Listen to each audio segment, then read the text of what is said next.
തിരുവനന്തപുരം വിഴിഞ്ഞത്ത് നടു റോഡിൽ യുവാവിനെ മർദ്ദിച്ച് കൊലപ്പെടുത്തി. കോളിയൂർ സ്വദേശിയായ സുമനാണ് മരിച്ചത്. വിഴിഞ്ഞം മുക്കോല ബാറിനകത്ത് വെച്ചുണ്ടായ വാക്ക് തർക്കം പരിഹരിക്കാൻ ഇടപെട്ടതിനെ തുടർന്നായിരുന്നു മർദ്ദനം.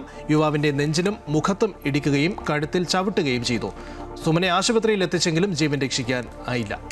വിവരങ്ങളുമായി ദേവിക ചേരുകയാണ്. ദേവിക, ഈ സംഭവത്തിന് ആസ്പദമായ പ്രധാനപ്പെട്ട കാരണം എന്താണ്? മാത്രവുമല്ല, ഇതുമായി ബന്ധപ്പെട്ട നിരവധി പേരെ പോലീസ് കസ്റ്റഡിയിൽ എടുത്തിട്ടുമുണ്ടല്ലോ.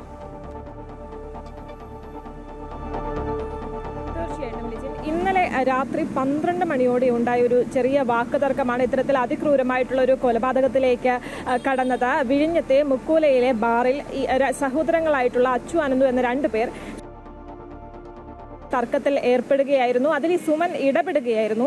പക്ഷേ അതിനുശേഷം ഈ സംഘത്തിന്റെ ആക്രമണം സുമന് നേരെ തിരിയുകയും ഈ ആക്രമണം അതിരൂക്ഷമായി മുന്നോട്ട് പോവുകയുമായിരുന്നു.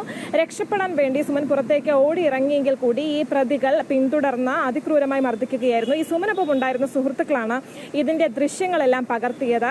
ആ ദൃശ്യങ്ങളാണ് ഇപ്പോൾ പുറത്തു വരുന്നത്. ഈ മർദ്ദനത്തിന്റെ ക്രൂരത എത്രത്തോളമാണെന്ന് ആ ദൃശ്യങ്ങളിൽ നിന്ന് വ്യക്തമാണ്. എന്തായാലും സംഭവവുമായി ബന്ധപ്പെട്ട 4 പേരെ വിഴിഞ്ഞം പോലീസ് കസ്റ്റഡിയിൽ എടുത്തിട്ടുണ്ട്. ഈ 4 പേരും മദ്യലഹരിയിൽ, അതിനാൽ കൂടുതൽ വിവരങ്ങളൊന്നും ശേഖരിക്കാൻ സാധിച്ചിട്ടില്ല. വരും മണിക്കൂറുകളിൽ എന്തായിരിക്കും തുടർ നടപടികൾ എന്ന കാര്യത്തിൽ കൂടുതൽ വ്യക്തത വരും. ലിജിൻ, ശരി, വിഴിഞ്ഞത്തായിരുന്നു നടു റോഡിൽ യുവാവിനെ മർദ്ദിച്ച് കൊലപ്പെടുത്തിയത്. കോളിയൂർ സ്വദേശിയായ സുമനാണ് മരിച്ചത്. നിരവധി പേരെ പോലീസ് കസ്റ്റഡിയിൽ എടുത്തിട്ടുണ്ട്. ദേവികയാണ് വിവരങ്ങൾ നൽകിയത്.